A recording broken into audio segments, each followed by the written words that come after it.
Prof. Dr. Wira, jazakumullah kulla khair. A'udhu billahi minash shaitani rajim. Bismillahir rahmanir rahim. Alhamdulillahi rabbil alamin. Wassalatu wassalamu ala rasulillahi wa ala alihi wa sahbihi ajmain. Asbahna wa asbaha al-mulku lillahi al-wahidul ahadus samadu alladhi lam yalid Recording in progress. lam yakul lahu kufuwan ahad wa la hawla wa la quwwata illa billah.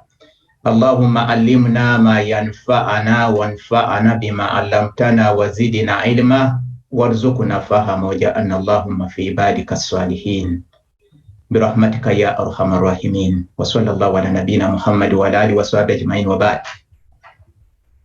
One thing that distinguishes us from others when it comes to knowledge and all our activities, we acknowledge our limitations and our inability in everything that we do, no matter how much strong we feel sometimes, but we know that we are not able to achieve anything without Allah's help.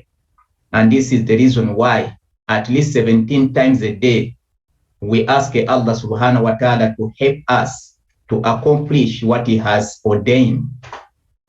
Iyyaka na'budu wa iyyaka nasta'in. This ayah is repeated at least 17 times a day, but sometimes even more. And it is to mean that whatever responsibilities we do, we need Allah's help to accomplish them.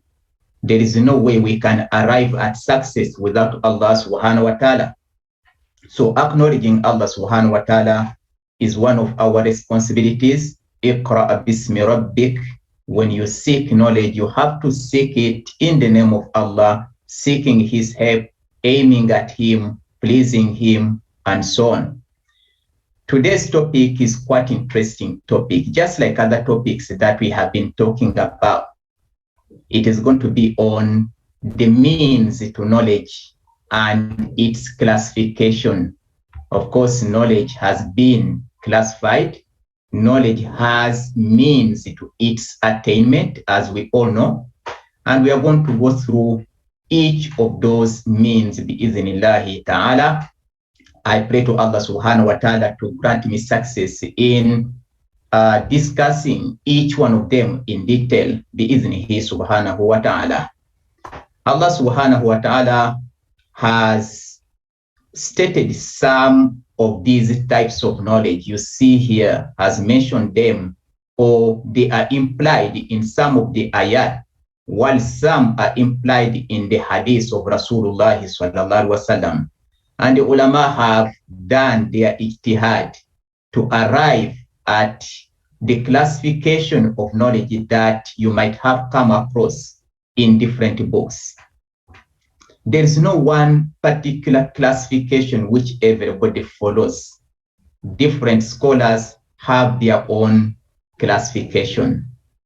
And I have depended on this classification to prepare this lecture, not because it is what has been agreed upon by the scholars. No, there is no consensus in regard to this. Knowledge is one thing, la yatajazza, it is not divisible. Knowledge is not divisible. This is one thing we have to know. Knowledge is not divisible, is the position of the scholars, because it has the same source and origin. So since the source of knowledge, of all knowledge, is Allah subhanahu wa ta'ala, then the ulama say that it remains one. It has to be treated as one whole. But of course, it has different aspects. So we have knowledge that is related to the economic aspect, to the political aspect, to other aspects in our life, to dunya, to akhirah, and so on. So these are considered aspects. They are not independent. So each of the branch of knowledge, of course, is attached to the asal, is attached to the origin, just like you see the tree that has its roots, and it has its stem, and it has its branches, of course, and fruits. The same thing goes to knowledge. It is likened to a tree that grows very large with a canopy that cannot be comprehended. So it can be, expansive, it can extend, so widely, and we are able to reach some of the branches, but we are not able to reach some others. So today I'll be talking about each of these types of knowledge that you see. Al-ilmul mutlaq, absolute knowledge of Allah subhanahu wa ta'ala. And then I will also talk about al-ilmul muqayyad, limited knowledge, which has been given to all creatures of Allah subhanahu wa ta'ala, not only human beings. But I'll take more time describing Allah's knowledge, because Allah's knowledge needs to be known for us to know our limitations, so that we shall not be proud of the little that has been given to us by Allah subhanahu wa ta'ala, but instead to humble ourselves before Him and ask for more knowledge and guidance. And these descriptions which you see here, or you may consider them to be characteristics awsaf of Allah's knowledge, whereas we know very well that Allah subhanahu wa ta'ala, when it comes to description, nobody can describe Him the way He is. So we need to seek forgiveness for whatever attempt that we make, because we could be wrong. And whatever we do definitely is limited. So we cannot comprehend things fully or describe them fully. This is my own ijtihad, and I have my own limitations just like anybody else. I will describe each of these. When we say that Allah's knowledge is expansive, this is very important for me to start with. Allah's knowledge is expansive. What is it that we mean by Allah's knowledge being expansive? It is expansive, but at the same time, it is all-inclusive. It means that it is incomprehensible. The fact that it is expansive simply means that it is incomprehensible, or in other words, it is beyond the reach of human mind and intellect, and it embraces all that He has and what He has not brought into existence in general terms and minor details. So Allah subhanahu wa ta'ala knows all the details of things, but He also knows the minor details of each and everything. Not only what He has brought into existence, but what He has not brought into existence as well. There's nothing that can ever happen without Allah's knowledge, because He is the creator of everything, and therefore it is impossible for the creator of the things to be ignorant of what He has created. Just as He says in Surah Al-Mulk, Ala ya'lam man khalaqa wa huwa al-latiful khabir. Shouldn't He, Allah subhanahu wa ta'ala, not know? And He has created? Definitely He knows. Just like you make something, you should be knowledgeable about it in details, because you are the one who made it. It is impossible for what you have made to perform certain functions that you are ignorant of. The one who made a computer knows what it can do and what it cannot do. So it is impossible for the computer to act against the knowledge of the one who made it. Allah subhanahu wa ta'ala, the creator of everything, knows whatever they do. He knows their limitations, and there is nothing that can ever happen without His knowledge. This is a part of our aqidah. And this reality has been highlighted by Luqman al-Hakim when he gave advice to his son, reminding him of fundamental things that he should always remember. This is one of them. He reminded him of this reality when he said, Ya bunayya innaha in taku mithqala habbatin min khardalin fatakun fi sakratin aw fi samawati aw fil ardi ya'ati biha Allah inna Allah latifun khabir. Which means that, oh my son, you should be aware that whatever thing, no matter how small it is, no matter how small the size may be, and no matter where it is located, whether it is in the rock or anywhere in the heavens and on earth, Allah subhanahu wa ta'ala will bring it forth he will take it out, for Allah subhanahu wa ta'ala knows. He knows the mysteries. He knows everything. He is well acquainted with knowledge. This is one of the realities Luqman pointed out to his son, to be remembered by every one of us, because the wasiyah of the prophets and the wasiyah of the pious is to be passed down to all of us. It is considered heritage to us as Muslims.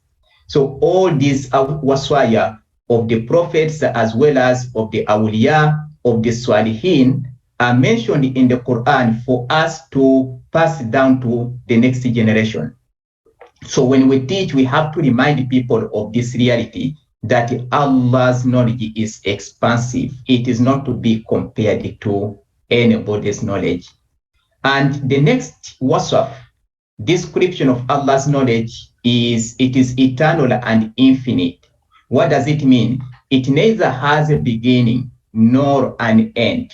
So his knowledge is not limited to time, space, and certain things. Further, it is not preceded by ignorance, as it is in the case of human knowledge. There is a time when we did not know. And Allah subhanahu wa ta'ala mentions that in the Quran. And he says, among others, وَعَلَّمَكَ مَا لَمْ تَكُنْ تَعْلَمُ, and he taught you what you didn't know. So there is a time when we did not know anything, and Allah subhanahu wa ta'ala taught us. And Allah's knowledge is free from error and forgetfulness. This reality, of course, has been pointed out in several verses of the Quran, but I'll only read one of those ayat. When Fir'aun was approached by Musa and Harun to inform him of Allah subhanahu wa ta'ala, Fir'aun asked Musa and Harun, and he said, قال فَمَنْ رَبُّكُمَا يَا Musa? Tell me, who is your Lord? Describe him to me. How different is he from me? Musa responded to him, قال ربنا الذي أعطى كل شيء خلقه ثم هدى. It is he who has created everything and also guided them. So meaning that he has granted them knowledge. Everything has been given knowledge, including what we are taught to be non-living, like stone. When we study science, they tell us that things are classified into living and non-living. In Islam, this is wrong. All the things that exist are living. They have the consciousness. They have the knowledge. They perform functions based on the Quran. Allah says all perform tasbih. All are abdu. Every creature of Allah subhanahu wa ta'ala, the wind is a abdu. It cannot flow without knowledge. It follows the order of Allah, so it is conscious of Allah's order. It has been given knowledge regarding where to flow. And whatever happens, including the musibah, they are all conscious. They also act on the basis of knowledge that Allah has given them. Thumma hada, that is the meaning of that particular part of the ayah. So Allah's knowledge is free from error. There is nothing that happens by mistake, that Allah did it by mistake. But he does not forget. He does not forget. So he does not suffer from this kind of attribute that we suffer from, that we forget and we make mistakes. Sometimes we write, let's say, an article, and then when you read it again, you find that there are things that you need to correct. So you are sometimes obliged to write another article in order to expand what probably you couldn't do in the first one. Allah's knowledge is unmatchable. You cannot match it with anybody's knowledge. Why? Because Allah subhanahu wa ta'ala, not only that is all-knowing, he is all-wise. He is all-knowing, but at the same time, he is all-wise. What does it mean? He does the proper thing in the proper way, in the proper place, and the proper time. That is the meaning of Allah being all-wise. Whatever he does is done in the proper way and in the proper place. Musiba happens somewhere, that is based on wisdom. Certain places are saved from musiba, again, that is part of wisdom. And he does it in the proper time. So it does not just simply happen without that kind of hikmah. Allah's knowledge is complete. What does it mean? It means that it is without increase or decrease. So there is no increase in Allah's knowledge and there is no decrease. And this is a sifa attribute that is eternal, that from no beginning, Allah has had complete knowledge. So there is no time that Allah's knowledge will decrease nor increase. This reality has been pointed out, of course, by Khidr when he traveled with Musa, and I want to mention what he said to Musa. When they were on the boat, as you know the story, they were being transported to an area. Then there happened to be a sparrow which came to the edge of the boat and dipped its beak once or twice into the ocean. And then Khidr said to Musa, "O Musa, my knowledge and your knowledge have not decreased Allah's knowledge, except as much as that sparrow has decreased the water of the sea with its beak." There was a reason why Allah brought the sparrow. He wanted Musa to know that reality, that whatever knowledge you have has been given to you by Allah, but that does not mean that Allah has lost that knowledge which is given to you. It's not like money. When you give money, you lose that money which you have given away. It decreases from what you have. But when you have knowledge and you share it with others, you don't lose the knowledge that you have. And this is the reason why what has been left behind by the prophet, the legacy of all prophets, is knowledge. Allah's knowledge is limitless. Humans can only comprehend things with limits and boundaries. We are not able to comprehend things which have no limits and boundaries. That is the reason why Allah has put hudud, limits on everything, so that we would be able to know, so that we would be able to comprehend.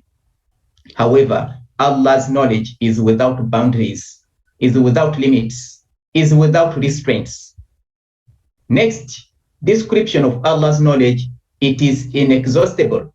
Why? Because he has only given a small portion of his knowledge to the malaika and also to the human beings and other creatures. Yet, what he has given to human beings is enough for them to succeed in this life of the dunya and in the hereafter. And what he has revealed to us through his prophets and messengers, salawatullahi wa salamuhu alayhim, may Allah's peace and blessings be upon them, which comes in the form of books, can only be comprehended only as far as he permits. Meaning that whatever knowledge you have regarding the Quran is only permitted by Allah subhanahu wa ta'ala until that limit. You are not able to go beyond.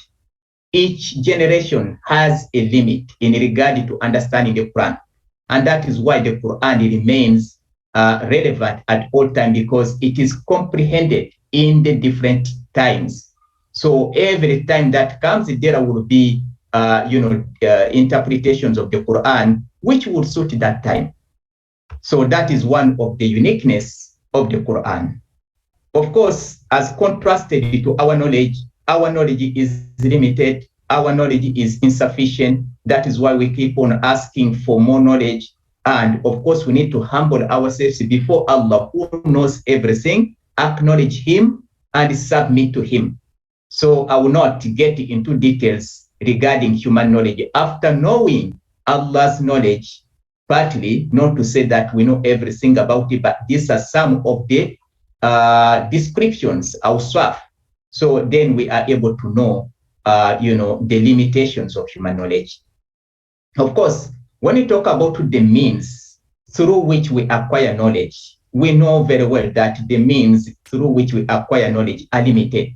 Allah subhanahu wa ta'ala has granted us means. He has created things. Knowledge is not outside the mind. Knowledge is in the mind. The things that we see are not called knowledge. The chair is not called knowledge. Knowledge is what you comprehend about the chair.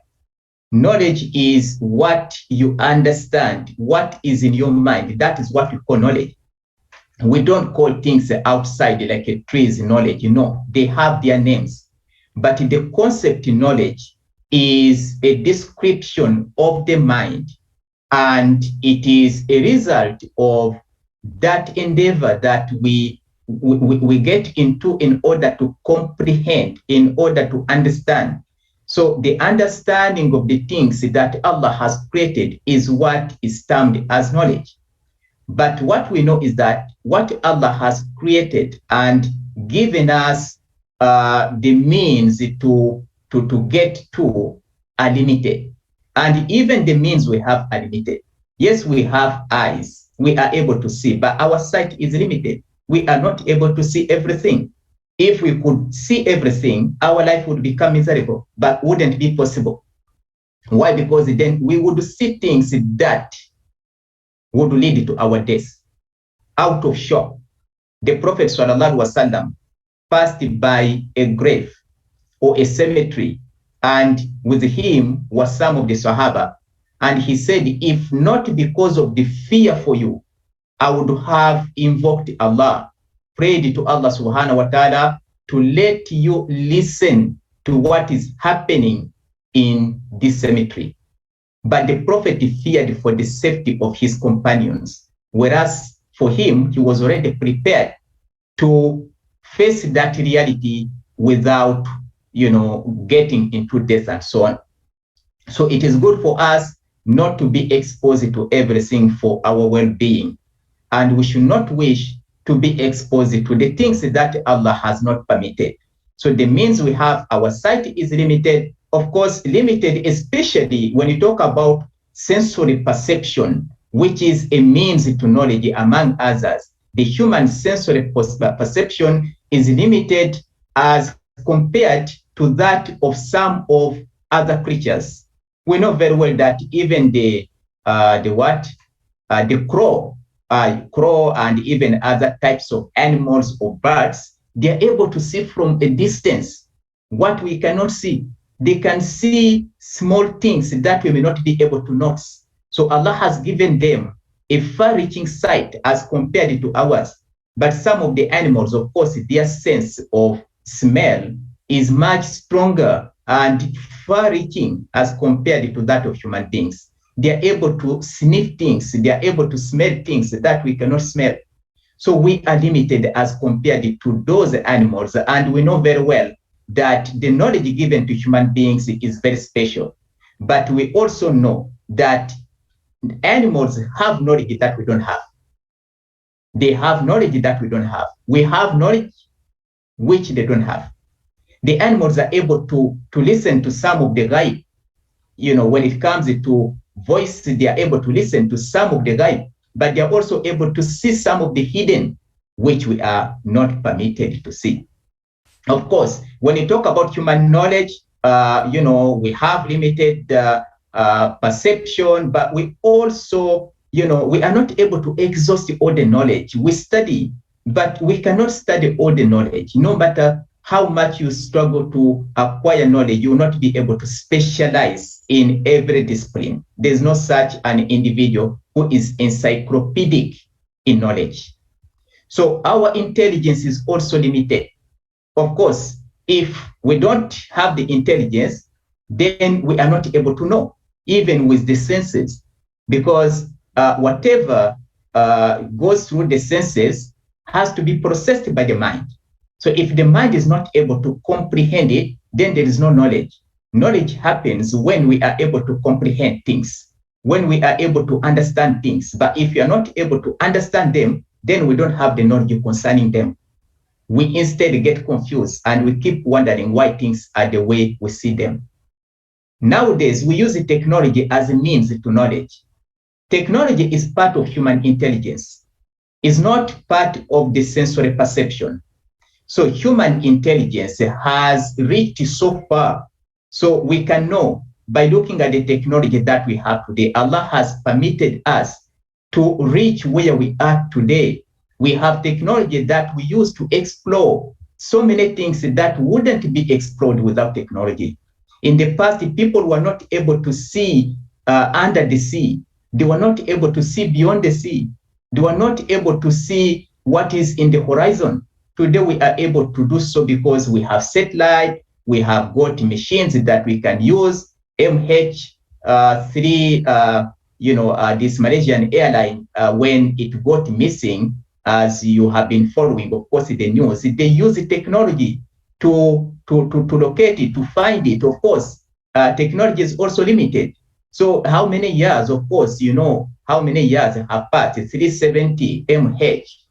So technology couldn't help in regard to locating it, yet we know that it was not probably on the land, it was in the sea. So there are so many things that we are not able to locate given the fact that we are advanced in technology. So our means to knowledge will always remain limited, and as far as the means to knowledge are limited, we shall always have limited knowledge. There's knowledge that is considered to be ilm al-ghaib and ilm al-shahada. This one every one of us know. But I have classified the things that we know, the things that we know, or the things that we have access to into two. So what we study may be classified into two. There are things that are apparent. There are things that are clearly visible to us. So we are able to have access to them using our senses. We are able to comprehend some of them. These things that we are able to see which are apparent, they could be definite, meaning that they are lasting for a known or stated length of time. So something that is there, we know that this one will be here for 1 year, this one will be here for just 1 month. So we know the duration of certain things. So these are things that are apparent to us. They may not be tangible, but we know how long they will be there. Like you talk about seasons, like winter, you talk about summer. They are apparent to us. We know how long summer is going to stay. We know how long winter will be there. So we are able to plan. These are things that we know, and they are comprehensible. But there are things that are apparent to us, yet they are indefinite. What does it mean? That they are lasting for an unknown or unstated length of time. Like what? COVID-19 is one of them. It is something that we know, but it is indefinite because we don't know how long COVID-19 is going to be with us. So that also indicates the limitation in our knowledge. So these things remain incomprehensible. So we have things that are comprehensible and definite, and we have things that are incomprehensible and indefinite. And secondly, there are things that are considered unseen. So we are not able to see them. These things are of two types in regard to human knowledge. They can be classified into two. Firstly, there are things which happened in the past and things that will happen in the future. So when you talk about things that happened in the past, of course, we were not able to witness some of them. When Pharaoh did ask Musa and Harun, what happened to the nations before, the foregone nations? He said, ilmuha indallah. Of course, the knowledge regarding those things is with Allah. We don't know what happened in the past. We were not there to witness what happened. So these things that happened in the past, when you talk about time, we can call them ghaib in the dimension of time. Ghaib in the dimension of time because they happen, at a particular time that we may not be aware. But there are things that are located elsewhere. They are here already, but located elsewhere. So we are not able to see them. So they are not where we are. These can be called the ghaib or unseen in the dimension of place. So the ghaib, which, if we are to use it in regard to human knowledge, is a tool. So the ghaib in dimension of time is about things that happened in the past and we did not witness them, or things that will happen in the future. But the ghaib in the dimension of place, these are things that are happening somewhere, but we are not aware of them. We know very well that no one knows in the absolute sense what is happening except Allah subhanahu wa ta'ala. So our knowledge remains very limited. There's knowledge that is beneficial and harmful. Some scholars classify it as beneficial knowledge and non-beneficial, but actually the Quran uses the word harmful on the basis of Ayah 102, Surah Al-Baqarah. You can always read the Ayah, but the part that I want to take out of that Ayah, which I depended upon to classify it as harmful knowledge, is فَيَتَعَلَّمُونَ مِنْهُمَا مَا يَضُرُّهُمْ وَلَا يَنْفَعُهُمْ وَيَتَعَلَّمُونَ مَا يَضُرُّهُمْ وَلَا يَنْفَعُهُمْ is clearly stated. يَضُرُّ لَا يَنْفَعُ. It means that it is harmful, is not beneficial.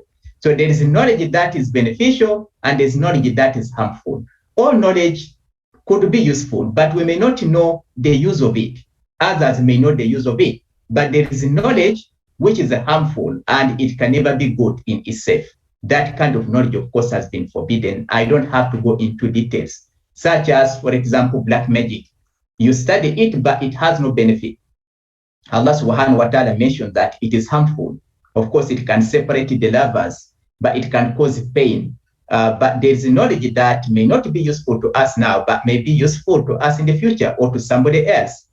So when you talk about beneficial knowledge, as one of the types of knowledge, then I have described the beneficial knowledge as knowledge that one acts upon. Of course, knowledge is there to be acted upon. There is no use of knowledge that we acquire if you don't act on it. So you acquire knowledge in order to put into practice. So knowledge is there to guard the teachings of religion of Islam, because without knowledge, we shall end up committing bid'ah. And the bid'ah is not committed by Christians. Bid'ah is not committed by Hindus. Bid'ah is committed by Muslims. Shirk is something committed by others and by Muslims as well. But kufr should be something committed by those who are not Muslims. This is what we should, expect. Although, of course, we also commit kufr, which is considered minor kufr. So when it comes into bid'ah, of course, we do it because we don't have the knowledge. And sometimes the khatib reads a dua at the end of the khutbah, Allahumma ahalikil kafarata wal mubtadi'a wal mushrikin, praying to Allah to destroy those people who belong to those groups, those who belong to that category of shirk, and those who belong to the category of kufr and bid'ah. But of course, we commit it without knowing. So we shouldn't pray for our own destruction because our knowledge is limited. That is why sometimes we end up committing bid'ah. So if we pray for our destruction, then it is not the right thing. Instead, we should pray to Allah to guide us to the right knowledge so that we don't commit bid'ah. So when we have the knowledge is there to guard the teachings of religion so that bid'ah does not destroy it. And knowledge, of course, is useful if it is leading to the refinement of the character. Tazkiyah to nafsi, as you all know, is one of the responsibilities of human beings. We have to purify our character. And of course, knowledge is there for us to acquire good manners and praiseworthy attributes. Knowledge is useful if it enables us to understand the purpose of our existence. We are here for a reason. But if, let's say, we study and we get degrees, we study up to PhD, but we are not able to know the purpose of life, then of course our knowledge is not beneficial in any way. And knowledge is beneficial if it brings benefits and goodness, of course, to our fellow human beings, but not only fellow human beings, nature as well, because we have a responsibility to nature as khulafa. And knowledge is useful if it increases our awareness of Allah subhanahu wa ta'ala, increases our love for Allah subhanahu wa ta'ala, our fear of Allah subhanahu wa ta'ala, and also if it leads us to the sifa of humbleness. Wa ibadur rahmani allazina yamshuna ala al-ardi hauna wa idha khatabahumul jahiluna qalu salama. So this sifa is not easily acquired. There are so many people, after having degrees, they feel that they are greater than others. But when you study and you remain humble, that is success. It means that the knowledge you acquired is actually beneficial. And that is the reason why Allah subhanahu wa ta'ala reminds us of that reality in Surah Al-Alaq, Allazi khalaqal insana min alaq. So he created a human being from alaq, which is a lowly substance. Lowly substance is very low in nature. So it is to let us know that we have no right to feel great. And Iblis, as you know, when Allah subhanahu wa ta'ala asked him for the reason why he refused to perform sujood, he said, Ana khairu minu, I'm better than Adam. What did Allah say? He said that fahabitu minha fama yakunu laka an tatakabbara fiha. Get out, meaning that get out of my rahmah. You have no right to feel great. You have no right to raise yourself. So none of us has a right to raise themselves. Knowledge is not there to make us arrogant, but instead to humble us. Knowledge is useful if it leads to happiness, of course, as-sa'ada, felicity in dunya wal akhirah. It is beneficial if it leads us to certainty. Certainty is one thing that in the West is believed to be impossible to acquire. And that is why they say that, no matter how much you try, you never reach certainty. But in Islam, we know that certainty is attainable, and there are different levels of certainty, different degrees of certainty, which inshallah I'll talk about next time. So if we are able to reach those degrees, definitely our knowledge is considered to be beneficial. So these are slides that you can see here. They are not many. I do not want to make them too many because I wanted to limit myself to a few slides in order to talk more about what we see here. But there's knowledge which is, of course, knowledge which is ayn, al-ilm al-ayni, personal obligatory knowledge, and al-ilm al-kifai, communal obligatory knowledge. This is a hukum. This type of knowledge is actually based on hukum. We can classify knowledge based on the means of acquiring it, but we can classify it based on the source where it is attained from. We can also classify knowledge based on the ruling pertaining to it. So if you classify knowledge on that basis, then it will be even more clear to the people, meaning that you need to give us those different types of knowledge which fall under the category of, let's say, the hukum. What is the hukum of acquiring a particular knowledge? Then we can say either it is going to be a personal obligation or it is a collective obligation. Or what is the source of this type of knowledge? Then you can classify, just as we did last week and before last week, we were talking about the different types of knowledge, and we said that it is experiential knowledge. And one thing that I need to point out here is that even though I've not mentioned experiential knowledge as one of the types of knowledge, experiential knowledge in the West is regarded as knowledge that you acquire through sensory experiences. Sensory experiences. You are experienced with certain things because you have the body. So meaning that you cannot experience anything outside the body according to the West. So experience is limited to the body. Where there's no body, there is no experience. But in Islam, we have experiences outside the body, the spiritual experience. We have experiences with our zikr. Zikr is something outside the body. I mean, when you do it, what you get is something beyond the body, because zikr takes you to a higher level where you are able to feel, a peace of mind. You are able to get into that state whereby, you feel peaceful and so on. So we have experiences outside the body, and this experience has been highlighted by scholars like Imam al-Ghazali when he talked about ilm al-mukashafa, knowledge of unveiling of the divine mysteries, meaning that there is a way to reach that knowledge through azkar.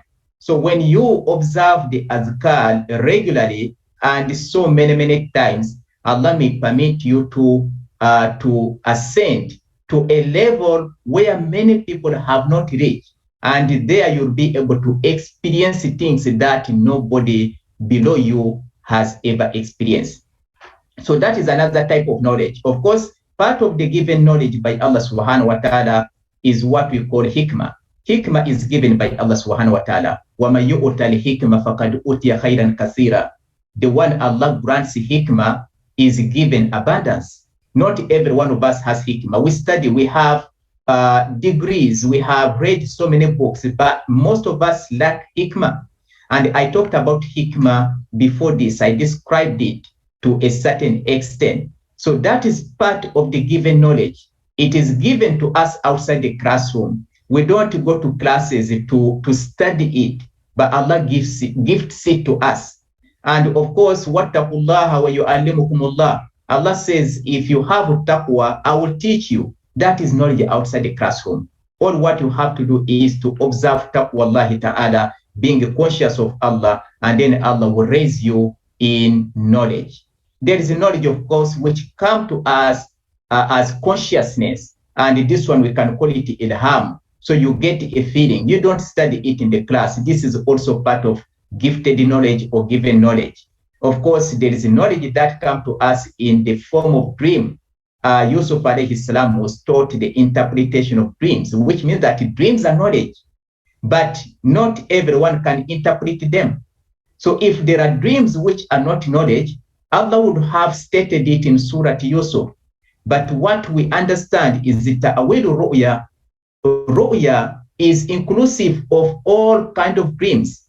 So meaning that whatever dream you have must have an interpretation, which may not be available, but only a few individuals probably may be given the interpretation of some of the dreams. And that is also gifted knowledge, to interpret the dreams correctly. So knowledge comes to us in many ways. It could be gifted, meaning that we don't need to render much effort, but some of the gifted knowledge also you need to render an effort to arrive at it. But there's knowledge that we acquire, of course, through reading. And I talked to you about it, and we said that that is knowledge based on authority. Like a Quran is an authority. Whatever knowledge we acquire from that is actually based on that means, which is the source of it is authority. So this kind of knowledge, of course, is transmitted to us, from the Sahaba, and the Hadith has also been transmitted to us. So we call it transmitted knowledge. So all these types of knowledge are there, and they are very clear to all of us. But I'll be stopping here for today because the time has embrocated me. So there's less than 1 minute. I thank you very much for being here today. And I pray to Allah subhanahu wa ta'ala to increase all of us in knowledge and understanding, and to grant us wisdom, hikmah, and also to make us humble, regardless of what kind of level where we reach. Jazakumullahu kulla khair. Wassalamu alaikum wa rahmatullahi wa barakatuh.